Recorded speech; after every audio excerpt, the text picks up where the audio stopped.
여러분 평안하셨습니까? 오늘도 우리가 이렇게 하나님 말씀을 앞에 두고 함께 이렇게 대면하게 하신 하나님께 감사드리고요. 말씀을 통해서 우리가 오늘도 하나님의 아름답고 귀한 비밀을 함께 깨달아 갔으면 좋겠습니다. 오늘 생각해보자 하는 말씀도 역시 이사야서 7장 1절부터 7절까지 말씀이 되겠습니다. 제가 빨리 한번 읽어보겠습니다. 찾으실 분들은 구약 975면 975쪽이 되겠습니다. 우시아의 손자여 요담의 아들인 유다의 아하스 왕 때에 아람의 르신 왕과 르말리아의 아들 이스라엘의 베가 왕이 올라와서 예루살렘을 쳤으나 능히 이기지 못하니라. 어떤 사람이 다윗의 집에 알려 이르되 아람이 에브라임과 동맹하였다 하였으므로 왕의 마음과 그의 백성의 마음이 숲이 바람에 흔들림같이 흔들렸더라.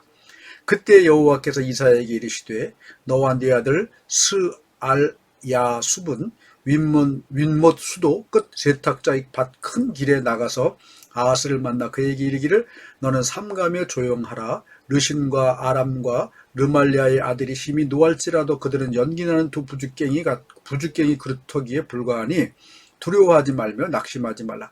아람과 에브라임과 르말리아의 아들이 악한 꾀로 너를 대적하여 이르기를 우리가 올라가 유다를 쳐서 그것을 쓰러뜨리고 우리를 위하여 그것을 무너뜨리고 다부엘의 아들을 그 중에 세워 왕으로 삼자 하였으나 주 여호와의 말씀이 그 일은 서지 못하며 이루어지지 못하리라.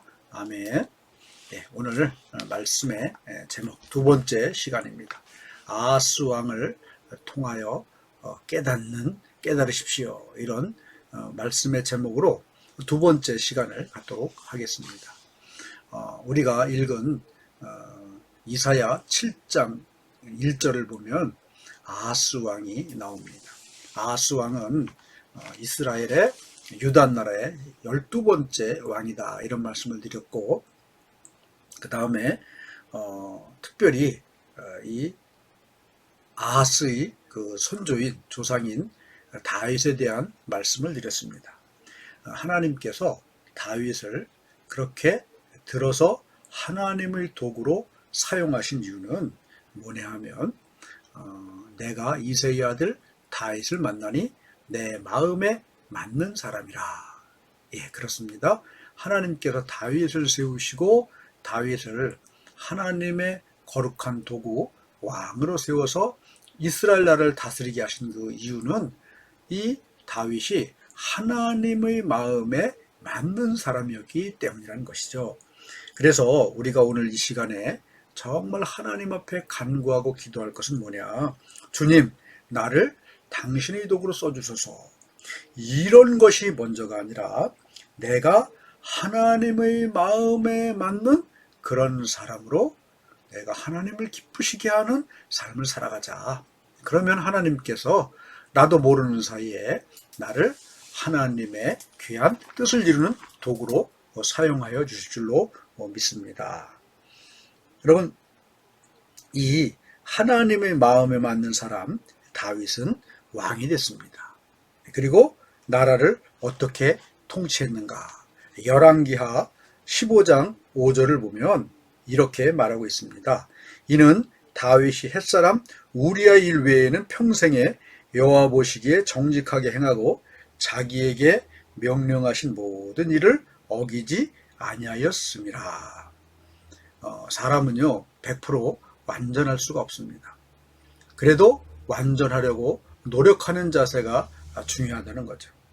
오늘 다윗을 보면 다윗이 일생을 살아나가면서 하나님의 뜻 가운데 산 사람이었음에도 불구하고 하나님을 마음 아프게 한 일이 뭐였습니까?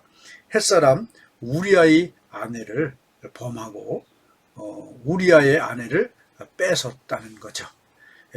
음란의 죄를 범했다는 거죠. 그러나 그 길 외에는 여호와 보시기에 정직하게 행하고 자기에게 명령하신 모든 일을 어기지 아니하였습니다. 이 다윗은 하나님 보시기에 정직한 사람이었습니다.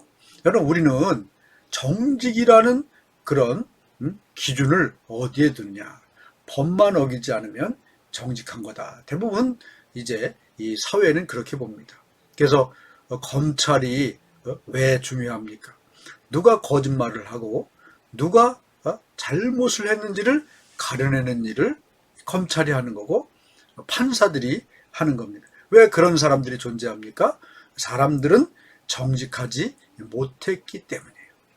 사람에겐 정직하지 못했다 할지라도 하나님은 여러분 우리의 심령을 보시기 때문에 우리의 부정직이라는 것이 다 드러날 수밖에 없어요. 그런 의미에서 이 다윗은 하나님 여호와 보시기에 정직한 사람이었다는 겁니다.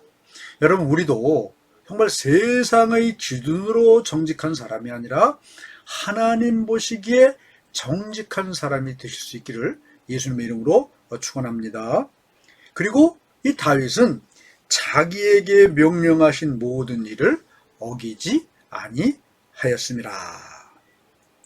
이렇게 하나님 보시기에 정직한 사람, 하나님이 명령하신 모든 일을 어기지 아니한 다윗은 여러분 하나님이 그를 하나님의 뜻 가운데 왕으로 세우셨을 뿐만 아니라 약속을 하셨어요.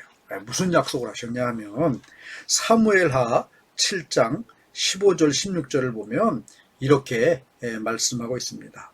내가 네 앞에서 물러나게 한 사울에게서 내 은총을 빼앗은 것처럼 그에게서 빼앗지는 아니하리라. 네 집과 네 나라가 내 앞에서 영원히 보존되고 네 왕위가 영원히 견고하리라 하셨다 하라. 이 다윗은 다윗의 가문에 영원히 그 왕위가 보존되고 그 왕위가 영원히 견고하리라. 여러분 이런 말씀을 이 다윗에게 주셨다는 겁니다.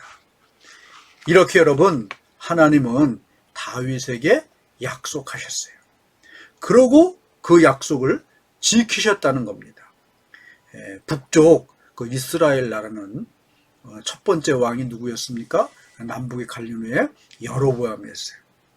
여로보암 왕이었는데 그 왕 이후로 이스라엘은 많은 사람들이 반란을 일으키고 이래가지고 모반을 해서 왕이 쫓겨나기도 하고 암살당하기도 하고 이러저런 우여곡절이 많았습니다. 그래서 이 북이스라엘은 여러 가문이 뒤죽박죽된 그런 나라였어요. 그리고 마침내 여러분 어떻게 됐습니까? 멸망당했죠, 아수르한테. 근데 유다는 여러분 비록 이 나중에 바벨론이라는 나라한테 멸망을 당했지만 끝까지 다윗의 가문 대대로 왕이 돼서 이 유다 나라를 통치했다는 거예요. 그리고 마침내 여러분 다윗의 가문에서 어떤 일이 벌어졌습니까? 영원한 모든 권세와 왕권을 가지고 영원한 영혼과 육체의 왕 되시는 예수 그리스도가 탄생하셨습니다.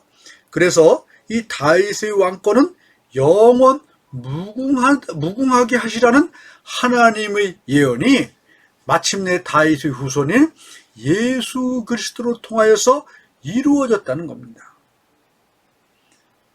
다윗의 후손들이 아하스 왕처럼 악하고 우상 숭배하고 부도덕한 왕들이 꽤 있었습니다.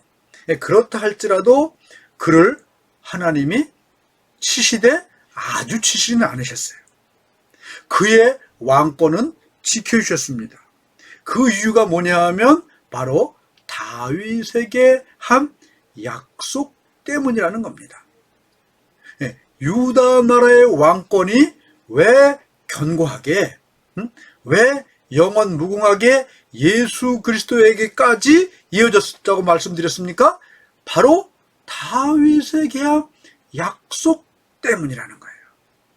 여러분, 우리가 앞에서 읽은 성경 말씀처럼 하나님은 다윗에게 이런 약속을 주셨다는 거죠. 네 집과 네 나라가 내 앞에서 영원히 보존되고 네 왕위가 영원히 견고하리라. 여러분, 아하스 왕이 그의 생애 가운데 악한 왕이었지만 그는 왕권을 잃어버리지도 않았습니다. 부하들이 반란을 일으켜서 암살당하거나 그러지도 않았고요. 그 왕권을 자신의 자식인 히스기야에게 물려주는 그런 왕이었어요. 그 이유는 뭐겠습니까? 아하스 왕이 하나님 앞에서 신실하고 거룩하고 하나님의 뜻을 따르는 그런 왕은 아니었다는 것은 앞에서 말씀드렸습니다.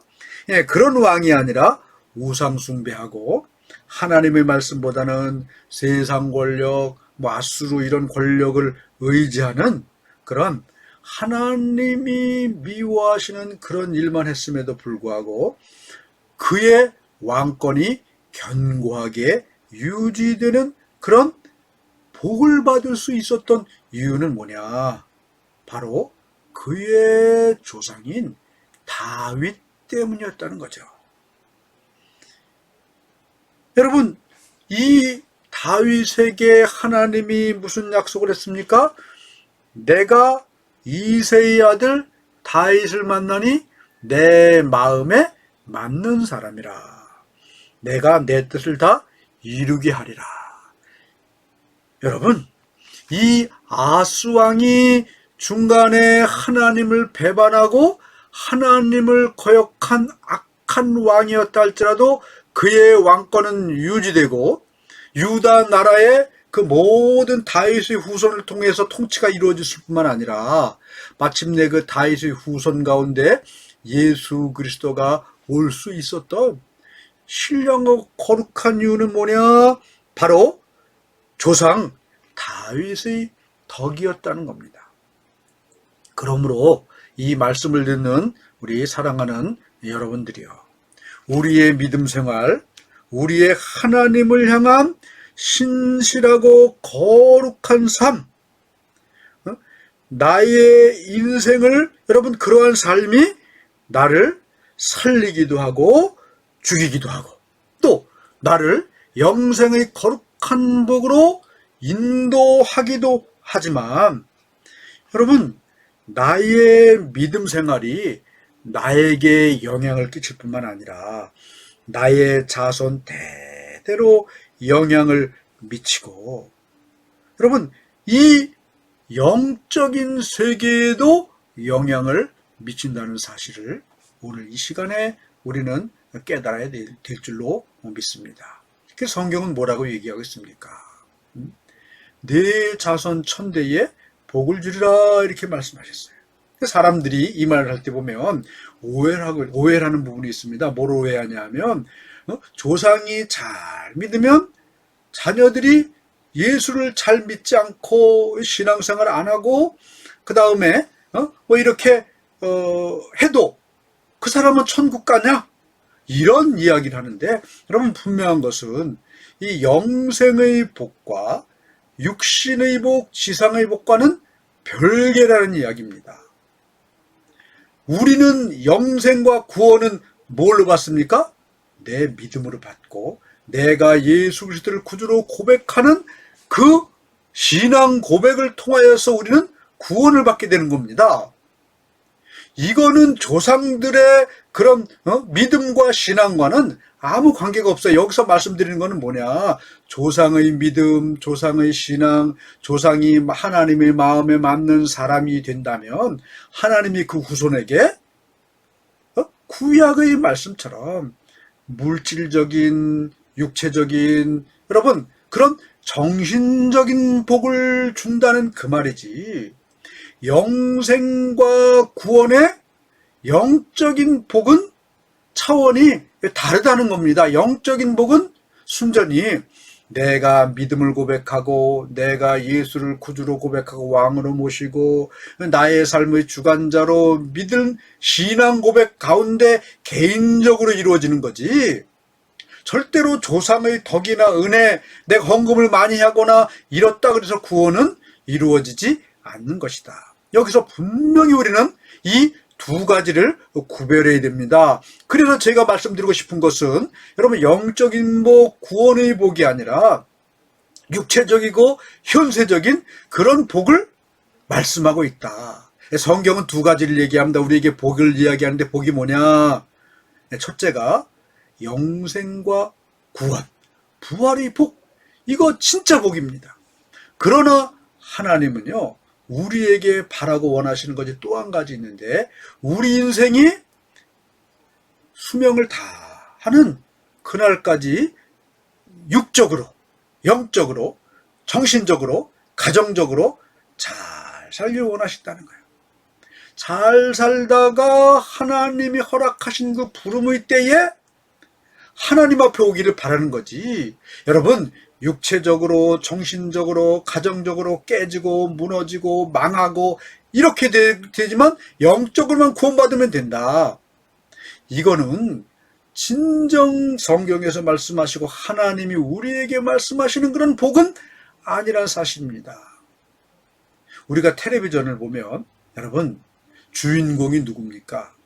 아무리 여러분 그 위치가 쓰잘데없고 그 위치가 하찮하고 보잘것없어도 주인공은 끝까지 살아남습니다.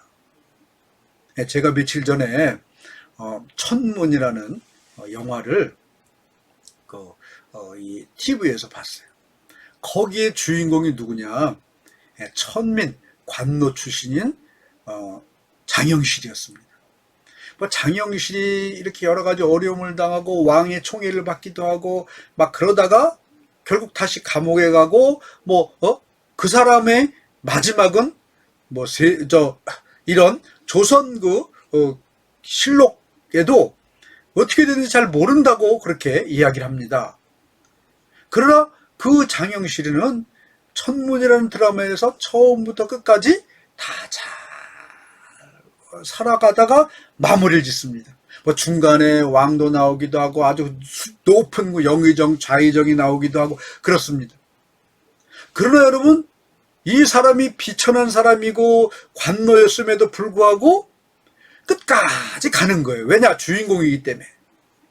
우리 인생도 마찬가지라는 거죠.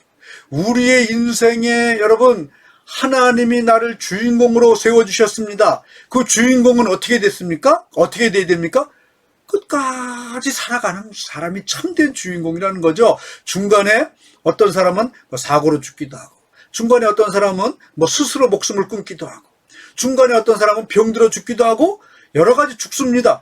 그러나 그 과정 가운데 이 주인공은 끝까지 가는 사람입니다. 그래서 하나님이 그걸 기뻐하시는 거예요. 정말 하나님은 우리가 중간에 병들어 죽기를 원하지 아니하시고 사고당하는 걸 죽기도 원하지 아니하시고 이러저런 문제로 어려움과 환난과 공핍과 고난을 결코 기뻐하지 않으신다는 겁니다. 네, 끝까지 하나님이 허락하신 인생의 때를 누리다가 하나님께로 가는 것, 그게 하나님이 기뻐하시는 것이고 그런 사람이 참다운 인생의 주인공으로 살고 하나님을 기쁘시게 하는 주인공이 되는 겁니다. 오늘도 우리가 이 말씀을 잘 기억하시면서 정말 이 다윗의 모습을 여러분 분명히 기억하시길 바랍니다. 이 다윗은 하나님의 마음에 합한 믿음 생활을 했던 사람이에요. 그래가지고 하나님께서는 그를 이스라엘의 왕으로 세움을 받게 하실 뿐만 아니라 그의 자손 천대까지 왕권이 떠나가지 않게 하는 복을 받았을 뿐만 아니라 여러분 그 다윗의 가문 가운데 영원한 왕 되시는 예수 그리스도가 이 땅에 오셔서 다윗의 왕권은 영원히 견고하고 흔들리지 않는 그런 하나님의 약속을 이루는 왕권이 되었다는 겁니다. 그러므로 여러분 우리가 인생을 살아가는 데 있어서 여러 가지 기도 제목이 있습니다. 저도 기도 제목이 많이 있습니다. 그러나 제가 이만큼 나이에 들고 또 자녀를 낳아 보니까 가장 중요한 기도 제목이 뭐냐? 내가 잘 되는 것보다 내 자녀들이 문제없이 잘 자라고 장성하고 바르고 선하고 좋은 길을 가는 거예요. 뭐 돈을 많이 버는 거 그것도 그렇게 크게 중요한 게 아니더라.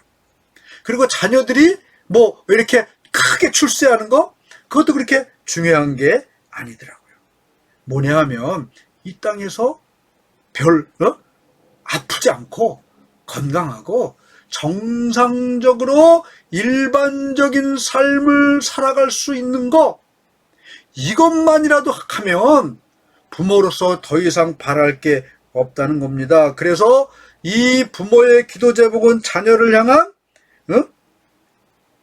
잘되고 그들이 하나님의 복을 받는 삶을 살아가는 거 이게 우리 모든 부모들의 기도 제목이에요. 여러분 부모인 내가 아무리 잘되고 복받고 뭐 큰 인물이 되고 국가나 저 세계에 큰 기여를 하고 뭐 이런다 할지라도 내 자녀들이 삶에 있어서 가정에 있어서 여러분 죽을 쓴다면 내가 받고 내가 누리는 모든 복이 무슨 소용이 있겠습니까? 자녀들이 하나같이 결혼 생활에 실패해서 이혼하고 직장 생활에 실패해 취직하는 것마다 뭐 사표 쓰고 곧바로 나오고 사업한다고 사업하는 것마다 망하고 사기를 당하고 허구한 날 이병 저병 들어가지고 병원 지세만 매일 지고 약신세만 지고 쌀떡은 비어있고 그리고 뭐 자녀들이 가정관계가 이혼을 합네 맞네 이런 이야기로 점철된다면 부모로서 여러분 얼마나 마음이 아프겠습니까? 사랑하는 우리 하나님의 백성, 이 말씀을 듣는 하나님의 백성 여러분, 오늘 말씀을 일단 여기까지만 하도록 하겠습니다. 저와 여러분의 부모로서의 가장 큰 기도 제목은 뭐겠습니까? 자녀들이 이 땅에서 정말 너무 힘들지 않고 너무 고통당하지 않고 너무 아프지 않고 평범하게라도 그냥 기쁨과 즐거움 가운데 잘 살아가는 거 이게 여러분 하나님이 우리 인생들에게 허락하신 복이란 사실 그 사실을 우리가 분명히 이 시간 깨달아야 될 줄로 믿습니다.